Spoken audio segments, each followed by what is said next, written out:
Bertemu kembali, Saudara.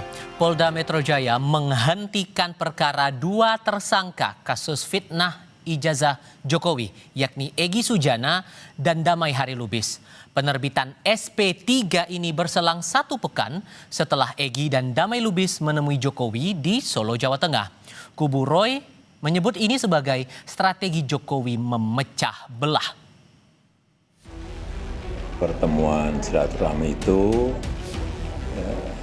semoga bisa dijadikan pertimbangan kemungkinan restoratif justice. Kasus ini kan ada Roy Suryo dan kawan-kawan yang merasa jagoan, dia lawan aja tuh. Polemik ijazah milik Presiden ke-7 RI Joko Widodo memasuki babak baru.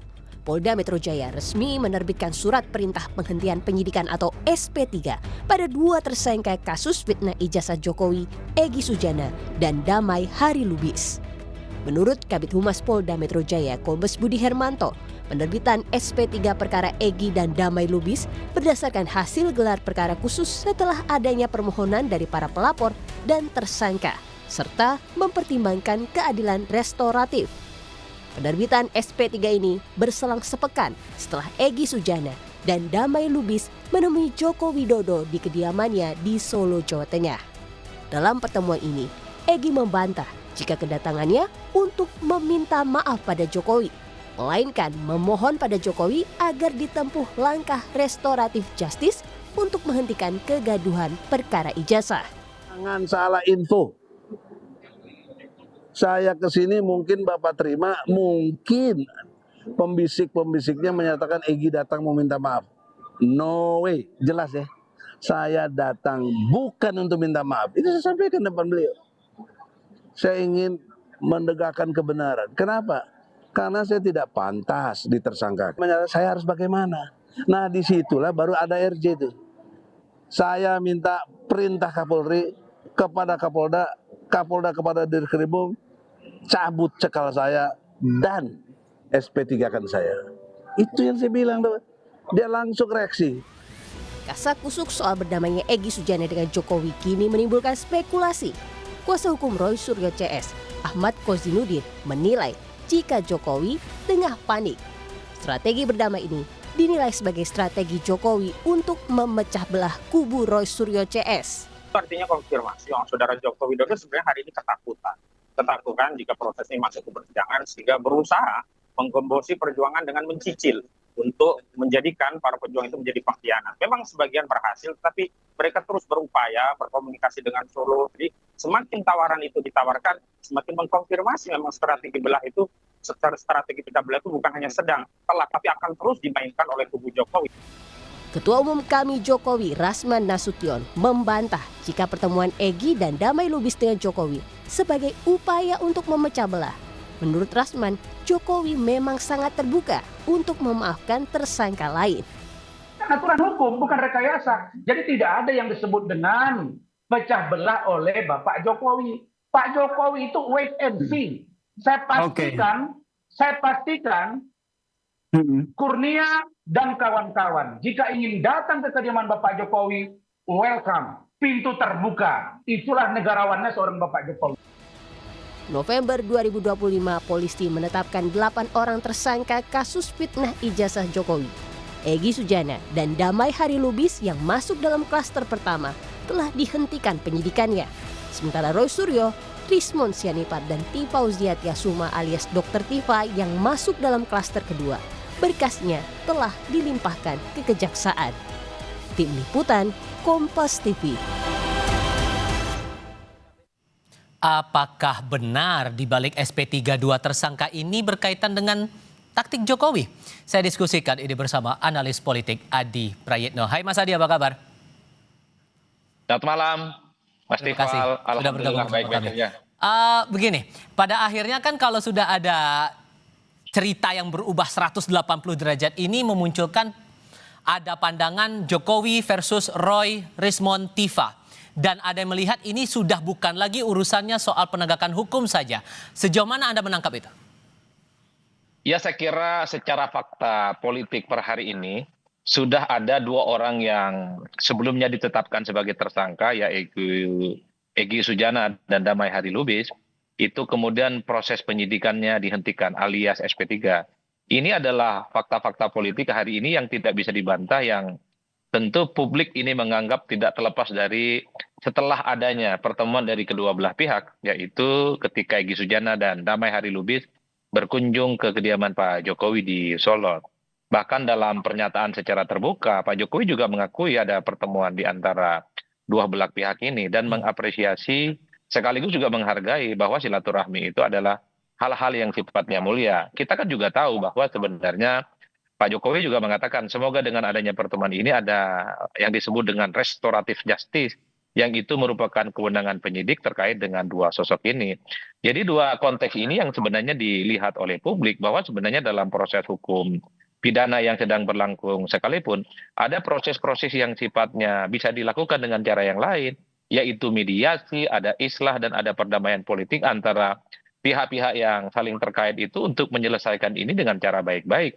Dan itulah yang kemudian ditafsirkan oleh publik, Mas Tifal, bahwa terkait dengan penghentian terhadap dua sosok ini ya tentu tidak bisa dilepaskan terkait dengan pertemuan beberapa waktu yang lalu yang ada di Solo. Karena memang banyak sekali proses hukum di negara kita itu kan dihentikan setelah kedua belah pihak itu saling bertemu dan kemudian menganggap persoalan ini dianggap selesai satu sama yang lainnya. Cuman kalau, sorry saya potong, cuman kalau dikaitkan dengan pernyataan Pak Jokowi yang pernah bilang ini bagian dari operasi besar oleh orang besar, operasi politik oleh orang besar, ini upaya Jokowi untuk melawan itu?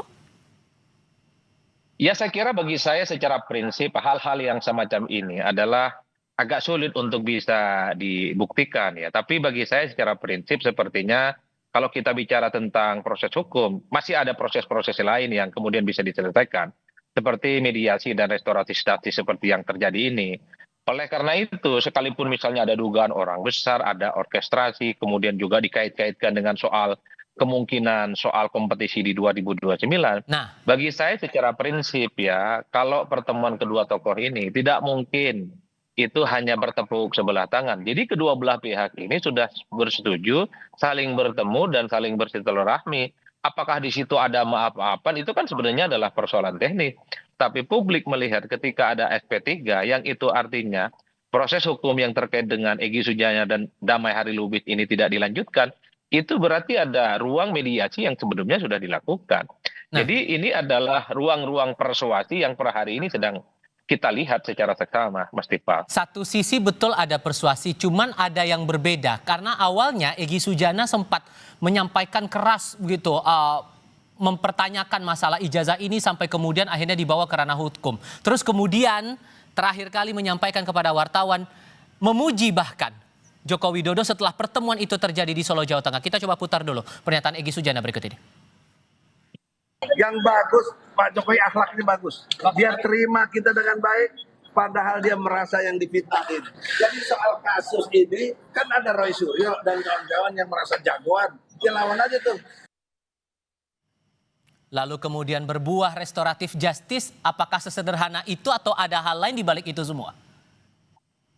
Setahu saya kalau kita membaca korespondensi terkait dengan kisru tudingan ijazah ini, sebenarnya kan sejak lama sudah mulai muncul ruang-ruang untuk adanya dialog ya. Ada ruang-ruang komunikasi dan bahkan kalau kita mendengarkan statement sejumlah relawan Pak Jokowi, membuka ruang dialog dan minta maaf jika ada pihak-pihak yang mungkin ingin meralat bagaimana statement-statement politik terkait dengan tudingan-tudingan ijazah ini, Mas. Artinya sebenarnya sejak lama sebelum ada proses ini, misalnya naik pada persoalan hukum, ada penyidikan dan kemudian sudah ada beberapa orang yang ditetapkan sebagai tersangka, kan sebenarnya ruang mediasi untuk melakukan tabayun, klarifikasi terkait dengan ijazah ini sepertinya sering kita dengarkan sejak lama. Dan bahkan kemarin salah satu relawan Jokowi, kalau tidak salah Andi Azwan dalam sebuah diskusi juga menyatakan bahwa sebenarnya Pak Jokowi masih membuka ruang bagaimana dialog-dialog dengan pihak-pihak yang selama ini menuding terkait dengan keaslian atau tidak asli terkait dengan ijazah Pak Jokowi itu masih bisa dimungkinkan. Tapi sepertinya pihak-pihak yang menuduh itu menganggap bahwa keyakinan mereka itu benar, keyakinannya itu masih bisa dibuktikan dalam konteks pengadilan. Jadi bagi saya sebenarnya ruang komunikasi politik yang semacam ini juga sering lumrah terjadi dalam persoalan hukum ya. Terus salah satunya adalah soal hukum pidana. Artinya kalau kita menganggap ini restorasi justice dikaitkan dengan SP3, itu ada ruang lain yang masih bisa ditempuh antara kedua belah pihak yang saling berseteru, saling bersetegang, salah satunya adalah perdamaian, salah satunya adalah islah, dan ada titik temu untuk saling memaafkan satu sama yang lainnya. Tanpa ada kesepakatan ini, susah untuk melakukan restoratif justice. Karena itu adalah berketetapan hukum. Karena penyidik ya dalam konteks ini misalnya kawan-kawan di Polda pastinya sudah mengantongi begitu banyak bukti-bukti yang bisa dijadikan novum untuk menyebut seseorang itu apakah tetap tersangka atau proses penyidikan terkait dengan kasus tersangkanya itu dihentikan. Per hari ini ketika sudah muncul SP3 itu kan menganulir bagaimana putusan tersangka kepada Egy Sujana dan Damai Hari Lubis. Per hari ini publik hanya melihat dua tokoh ini, dua sosok ini, Hari Lubis dan kemudian Egy Sujana, ya hanya disebut sebagai mantan ya terpidana terkait dengan tudingan ijazah. Ya selebihnya sudah selesai ini barang karena proses penyidikannya dihentikan. Agak berbeda dengan yang klaster 2 yang kemudian saat ini prosesnya sudah dilimpahkan ke kejaksaan, dan itu publik melihat secara hukum kalau sudah dilimpahkan ke pengadilan ya tentu saja itu sudah dianggap memenuhi kriteria dan unsur-unsur pidana untuk diproses di masa-masa yang akan datang. Tapi sepertinya ruang untuk komunikasi dengan pihak klaster kedua ya sepertinya masih terbuka meski Walaupun kemudian yang mereka ada- tetap bersikeras dengan pandangan mereka. Betul, dan bahkan mengatakan tidak sudi mau melakukan itu dan masih cukup yakin bahwa mereka masih bisa membuktikan tuduhan-tuduhan itu nantinya di pengadilan. Ya tinggal kita tunggu bagaimana proses hukum ini selanjutnya, Mas. Karena bagi saya kalau terus misalnya terkait dengan argumentasi politik, dua belah pihak pasti saling adu kuat dan saling menegasikan satu sama yang lain. Yang bisa menghentikan ini semua ujung-ujungnya adalah proses hukum di pengadilan. Biarkanlah pengadilan yang akan menunjukkan siapa yang salah dan kemudian siapa yang benar. Singkat saja, apakah kemudian walaupun Anda sudah sempat singgung itu di sebelumnya, kalau kemudian ini dikaitkan sebagai permulaan menuju ke pemilu 2029, masuk akal tidak langkah-langkah semacam ini? Bagi saya nggak masuk akal ya jika hal-hal ini dikait-kaitkan dengan pemilu. Mungkin bagi sebagian pihak yang lain ini dikaitkan dengan soal kemungkinan persaingan menuju 2029 seperti yang disampaikan oleh banyak kalangan ya. Kalau ini dijadikan sebagai variabel, tentu itu tidak make sense. Karena publik kalau bicara tentang persaingan di 2029 adalah soal bagaimana portofolio politiknya dibangun. Baik. Bagaimana kampanye politik yang dilakukan, bagaimana penetrasi dan kerja-kerja politik ke rakyat yang dilakukan.